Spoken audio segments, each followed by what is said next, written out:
বিসমিল্লাহির রহমানির রহিম। প্রিয় দেশবাসী, আসসালামু আলাইকুম। শুভ সন্ধ্যা। আমি মোহাম্মদ সুজানুর রহমান সুজন, বাংলাদেশের একজন সাধারণ নাগরিক। আমি ঢাকা বিশ্ববিদ্যালয় থেকে 1999-2000 সেশনে ভূগোল ও পরিবেশ বিজ্ঞান বিষয়ে অনার্স মাস্টার্স সম্পন্ন করি।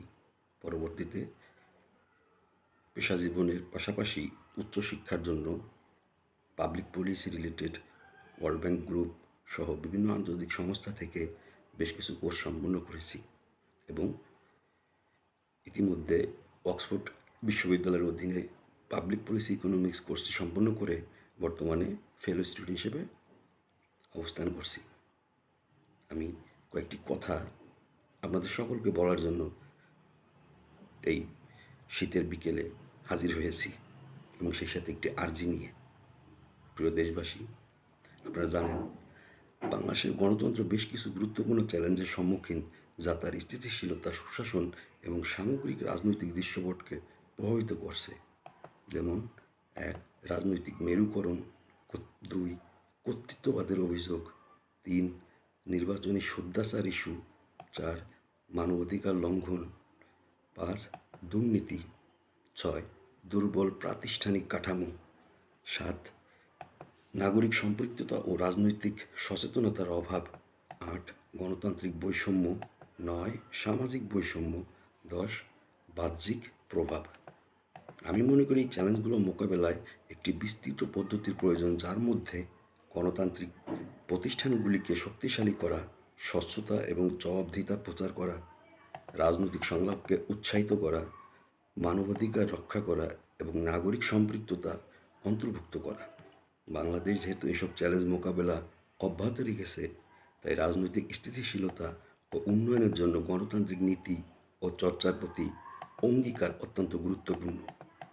প্রিয় দেশবাসী, বাংলাদেশে গণতন্ত্রের চ্যালেঞ্জ মোকাবেলা এবং এর গণতান্ত্রিক কাঠামো শক্তিশালী করার জন্য সরকার নিম্নলিখিত সুপারিশগুলি বাস্তবায়নের বিষয়টি বিবেচনা করতে পারে। ১. রাজনৈতিক সংলাপ ও সমঝোতার প্রচার। ২. নির্বাচনী শুদ্ধতা জোরদার করা, যেমন স্বাধীন নির্বাচন কমিশন, নির্বাচনী সংস্কার এবং আন্তর্জাতিক পর্যবেক্ষণ। ৩.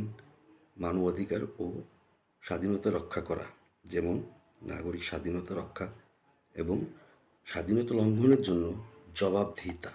৪. স্বচ্ছতা বৃদ্ধি। ৫. দুর্নীতি দমন, যেমন দুর্নীতি বিরোধী ব্যবস্থা এবং পাবলিক ইনফরমেশন। ৬. সুশীল সমাজ এবং স্বাধীন গণমাধ্যমকে শক্তিশালী করা, যেমন সুশীল সমাজের প্রতি সমর্থন এবং গণমাধ্যমের স্বাধীনতা। ৭. প্রাতিষ্ঠানিক সংস্কার করা, যেমন বিচার বিভাগের স্বাধীনতা এবং ক্ষমতার বিকেন্দ্রীকরণ। ৮. তরুণদের সঙ্গে সম্পৃক্ত, যেমন তরুণদের অংশগ্রহণ এবং প্রযুক্তির ব্যবহার। ৯. আন্তর্জাতিক অংশীদারিত্ব জোরদার করা, যেমন গণতান্ত্রিক উদ্যোগে সহযোগিতা এবং মানবাধিকার অঙ্গীকার। প্রিয় দেশবাসী, আমি দৃঢ়ভাবে বিশ্বাস করি এসব সুপারিশ বাস্তবায়নের জন্য প্রয়োজন সত্যিকারের রাজনৈতিক সদিচ্ছা এবং গণতান্ত্রিক নীতি সমুন্নত রাখার অঙ্গীকার।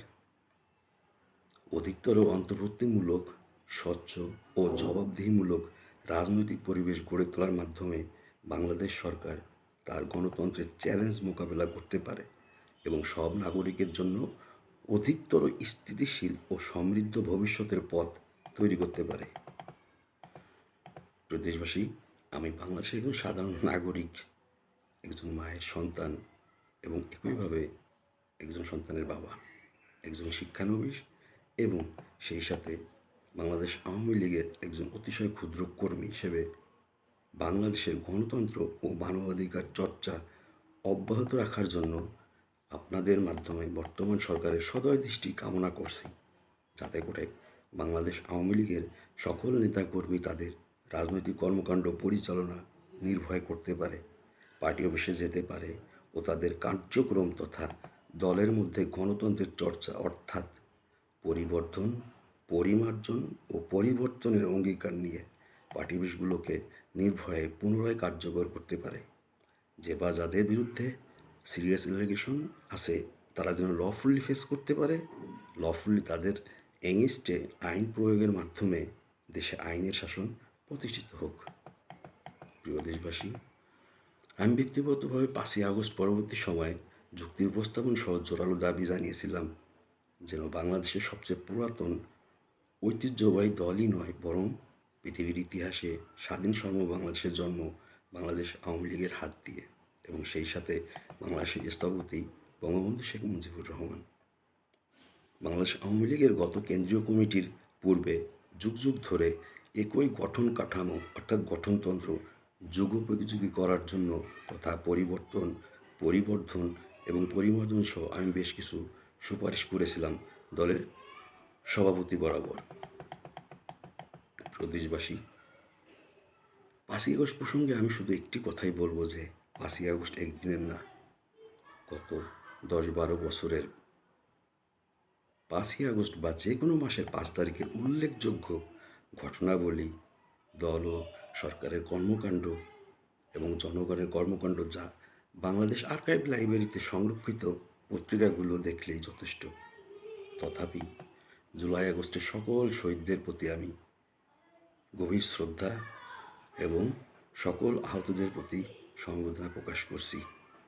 সেই সাথে গভীরভাবে শ্রদ্ধা জ্ঞাপন করছি 30 লক্ষ শহীদ ও মা বোনের ইজ্জতের বিনিময়ে আজ আমরা এখানে দাঁড়িয়ে আছি তাদের প্রতি। প্রিয় দেশবাসী, যে করে তারই ভুল হয় না কেবল ফেরেশতা ও শয়তানের, কিন্তু ভুলের পরিমাণ ও নিজেদের মধ্যে, বিশেষ করে দল ও রাষ্ট্র পরিচালনার মধ্যে সমন্বয়হীনতা এবং দুর্নীতি আজ বাংলাদেশ এবং সেই সাথে বাংলাদেশ আওয়ামী লীগকে এমন জায়গায় দাঁড় করিয়েছে। প্রিয় দেশবাসী, আমি ব্যক্তিগতভাবে মনে করি এবং মনে প্রাণে ধারণ করি, politics is passion not profession. এই দৃষ্টিভঙ্গি সামনে রেখে জ্ঞান, দায়বদ্ধতা, স্বচ্ছতা ও জবাবদিহিতা, বঙ্গবন্ধুর 4 মূলনীতির মতো এই 4টি শব্দকে মূল ভিত্তি ধরে শিক্ষিত, সচেতন, সভ্য, সুশৃঙ্খল সমাজ তথা আধুনিক ও স্বয়ংসম্পূর্ণ সোনার বাংলা গড়ার প্রত্যয় নিয়ে বর্তমান কমপ্লেক্স ও মাল্টিফেসের এবং সেই সাথে রিজিওনাল পাওয়ার ডায়নামিক্সে অবস্থান করতে হলে আমাদের গতানুগতিক ও ধারাবাহিকের বাইরে যেতে হবে। যেমন মিশন ও ভিশনের পরিবর্তে মিশন ও ভ্যালুস অর্থাৎ মূল্যবোধ যোগ করার প্রয়োজনীয়তা আমি মনে করি। উল্লেখ্য, পৃথিবীর যে কোনো পলিসি তথা নীতি গ্রহণের কমন ও অভিন্ন বিষয় হচ্ছে নীতি গ্রহণে সবচেয়ে বেশি মূল্য দেওয়া হয় তৃণমূল বা সবচেয়ে নিচে যে আছে, অর্থাৎ নিচু থেকে উপরের দিকে, এবং সেই সাথে নীতিটি যাতে সকলের উপর প্রভাব বিস্তার করে এমনভাবে নীতিটি গ্রহণ করা হয়। কিন্তু বড়ই পরিতাপের বিষয়, উন্নয়নশীল বিশেষ করে দুর্নীতি ও অমসৃণ রাজনৈতিক অবস্থার দেশগুলোতে অর্থাৎ আমাদের মতো দেশে নীতি গ্রহণ করা হয় নিজে বা নিজেরা যা জানে তার উপর ভিত্তি করে এবং নিজেদের স্বার্থে। যাই হোক, আমাদের মিশন ও ভ্যালুস কাগজ কলমে না, প্রয়োগের মাধ্যমে ইনশাল্লাহ, যা সর্বপ্রথম জাতীয় মিশন রাষ্ট্র, ন্যায় বিচার, সততা, শুদ্ধতা, সুরক্ষিত, নির্ভরযোগ্যতা, সরলতা, সুশৃঙ্খলা, শ্রেষ্ঠত্ব, মিশন ওরিয়েন্টেড, লক্ষ্য, সাহস, সৃজনশীলতা, সম্পদশালী এবং সম্মান, এবং সর্বোপরি দলের মধ্যে মেধার পরিচয়, অর্থাৎ পারিবারিক বা ব্যক্তি সম্পর্ক নয় অর্থ বা পেশি শক্তি। ইনশাল্লাহ এটা কার্যকরের মাধ্যমে পারস্পরিক শ্রদ্ধা, উন্মুক্ততা, যা প্রতিফলিত করবে দেশের সর্বস্তরে।